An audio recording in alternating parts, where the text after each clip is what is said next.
pour rencontrer les dirigeants de la raffinerie, saluer le personnel de la raffinerie et leur apporter tout le soutien du gouvernement. Et je crois que c'est important. C'est un geste qui doit être pris à sa bonne mesure et je crois que le directeur général l'a très bien compris, qu'il m'a remercié de cette visite qui va encourager les travailleurs. Vous savez que les produits pétroliers occupent la première place dans le développement du pays, à tous les échelons. Vous partiez au niveau des industries qui sont les plus gros consommateurs, jusqu'au petit foyer, le plus petit qui soit, l'absence de carburant crée une situation tendue au plan psychologique, vital et social. Nous avons pris la bonne mesure des choses depuis que tout cela se passe. Je voudrais dire à la population que contrairement à ce qu'on peut imaginer, on n'a pas été pris de court. Nous savions depuis très longtemps que la raffinerie allait fermer pendant cette période. Et c'est pour cela que le ministre des Hydrocarbures a négocié et obtenu un report d'1 mois. Donc au 3 avril, comme cela a commencé. Mais pourquoi il y a eu rareté du produit? Pourquoi le produit a manqué? Là aussi, je voudrais rassurer la population que le gouvernement a parfaitement fait son travail. À la date du 3 avril, date de la fermeture, on avait déjà commandé toute la quantité qu'il fallait, qui a été stockée au niveau de Limbé, au Cameroun, dans les cuves de la SNH là-bas. Et c'est donc à partir de cette date-là qu'il fallait prendre le relais pour venir alimenter le pays. C'est ce que nous avons fait. Les contrats ont été signés avec les transporteurs camerounais et tchadiens, mais malheureusement, les transporteurs n'ont pas respecté leurs engagements et n'ont pas été en mesure, il faut le dire pour que la population le sache, n'ont pas été en mesure d'assurer la rotation qui était prévue pour qu'il n'y ait pas une rupture de stock. C'est ça ce qui s'est passé, jusqu'à nous amener à commander même du carburant 150 citernes au Niger. Tout ça parce que la machine n'a pas bien tourné, parce que du point de vue de la gestion, de la logistique, comme on dit de façon globale, il y avait un mécanisme qui a échoué.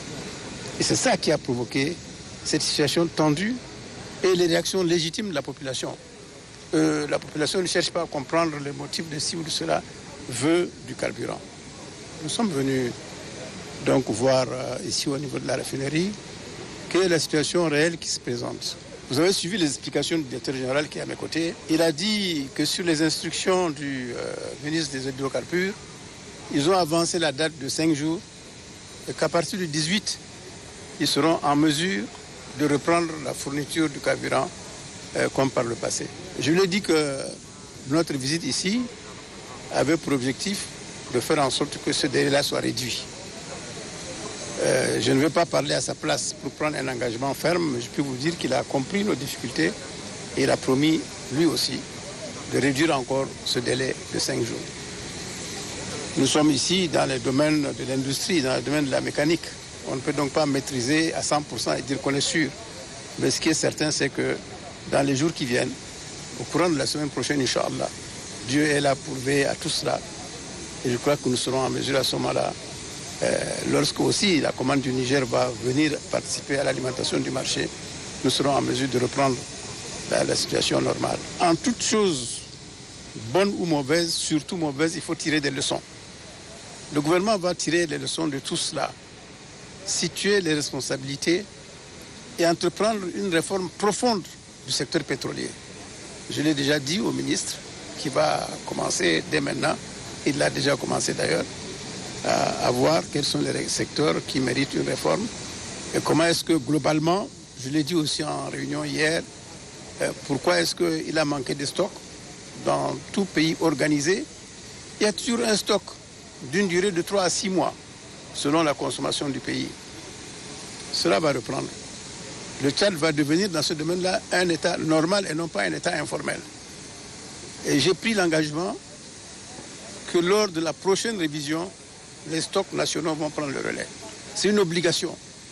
Donc les stocks de l'État comme ceux qu'on va, la société de dépôt là qu'on va visiter tout à l'heure, et les stocks aussi des marketeurs. Tout ce qu'on est en train de faire, et ça aussi il faut que la population le comprenne, l'État est en train de faire un travail qui n'est pas le sien. L'État n'est pas un fournisseur de carburant. Ce n'est pas à l'État d'aller acheter comme on vient de le faire.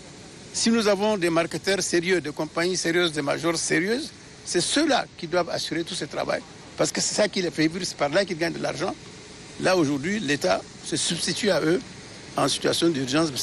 Dans la régularisation de la réforme du secteur qu'on va entreprendre, cet aspect-là aussi sera revu pour que chacun joue véritablement son rôle. Nous sommes dans un État libéral. Il faut donc que le secteur privé joue véritablement son rôle pour que chacun soit à sa place et que l'essentiel, qui concerne le secteur de la production, que ce soit fait. Ensuite, nous passerons à l'autre secteur qui est celui de l'énergie, mais c'est un autre débat.